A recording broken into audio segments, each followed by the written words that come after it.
Carbon Leaf Breakfast Questions and Answers at Terry's. Volume 3. So there's a question from Rick in Miramar, Florida. Where were you when you wrote What About Everything? And do you write, sing, I think about being done with no resume? Is that directed at your music career or simply life in general? I would say the answer to that is yes and yes. And but I don't know where. So I have a very vivid memory of writing that song. Do you remember when you wrote the little mandolin piece for that? I remember writing the music, and I also remember, I think the first time we went through the song, we were actually in the studio at Sound of Music, because those tunes were getting wrapped up as we were recording. So I remember the first time we played through Life Less Ordinary, What About Everything, and they were super fresh. We were in the studio writing when nobody had heard, none of us had heard the words of the songs, and we were just like, okay, well, click it off and let's try to get to the end. And you're trying to get to the end and also trying to listen to the words, and wow, that's not too bad. So I got that song. So that would have been that was a end of the year song, and I grabbed that demo tape, and it was a demo tape. And drove home for Christmas holiday, literally, and kind of everyone had kind of already broken for the holidays, and it was late night, kind of finishing up the office stuff, and it's a very literal song. Got it, kind of went outside, and it was super clear sky, but it was real windy, real cold. You know, the whole oak tree leaves were still kind of making noise and whatnot on the branch above me, and I went to my car to drive home, and just kind of with all of the stress of everything that's going on and trying to produce art and manage life and all that, and then it was just a kind of a moment that hit me. It's like no matter what is going on in your microcosm, there's always a bigger canvas, and so that the phrase "What About Everything" jumped in my head as I was listening to that song on the drive home, and that's kind of the impetus of where What About Everything came from. And then really I just had a notebook in my lap and was writing, and got a lot of it done just on that little trip. So that's kind of a side note. That's also when Barry was lost his privileges to drive us around, because he started writing songs while we were driving down the road with a knee pad, like an F-16 pilot, kind of driving and taking notes at the same time.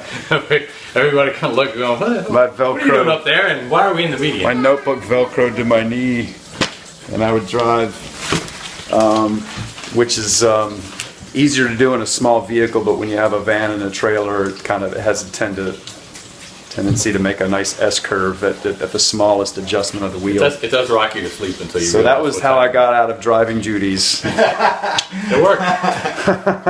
Here's one from Sally. We don't know where she's from, but she says, "Awesome opportunity. Thanks for the Q&A." So here goes. Who is the girl on the cover, and what is the story behind the car pic? And then Kimberly jumps in on that conversation and says, "I'm not certain of the story, but the girl is a young Terry's mom, I believe." Okay. This is from Daniel. Not sure where he's from. To what extent will you be rearranging the songs? Will there be a vinyl release? I do not know about vinyl, but what I do know about is that we actually stayed pretty true to form with all the songs.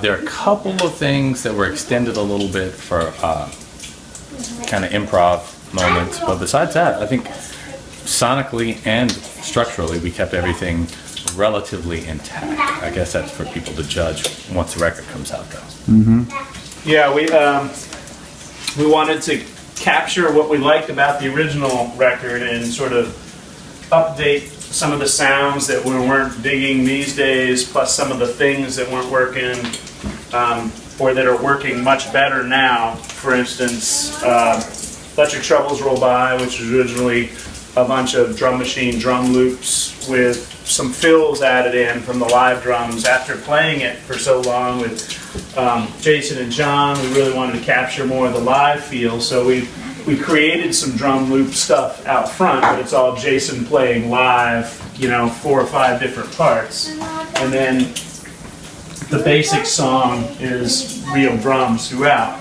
as opposed to having these, kind of Orchestrated, old drum machine sound. Well, and a thing. lot of that had to do with the fact that some of those songs, as is often the case for going into the studio, were like Carter was mentioning with What About Everything, even Life Less Ordinary. Many of the songs are undeveloped, still really feeling it out, not really sure what's going on. So a lot of times you end up with happy accidents with some of the drum loops and some of the. They were initially like click tracks that we were playing to and jammed on, but then the song was sort of constructed around them. But now after playing them live for so long, we wanted to capture the live band feel of playing them more, a little bit more organic feeling. The benefit of having 10 years under your belt to play the songs. So, do you feel like we achieved the goal of making Indian Summer sound like Indian Summer, but just kind of breathing some new life into it and performance-wise? I do. I'm more stoked with songs like What About Everything that, when I go back and listen to it, I love the song, but on the record it just feels a little rigid and a little bit stiff, and now it feels, a little bit more like a band playing. Mainly, he means the vocals on most of the record, right? Well, not necessarily. I think the music felt a little bit stilted too. Again, it was just from the building it in the studio construction, aspect of it, as opposed to let's all jam it out live until we had it, because we were still figuring out how to do all that stuff. Yeah. And then the vocals too. A lot of the sound of Indian Summer, the vocals have a very processed sound as well, which is kind of cool. But then, all right, sorry, hold on. Go ahead.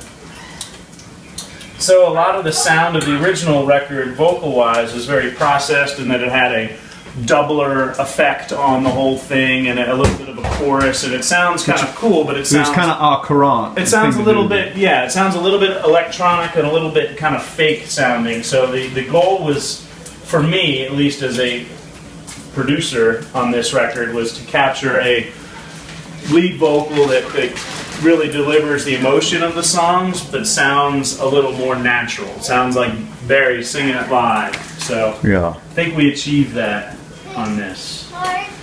Very happy. Cool.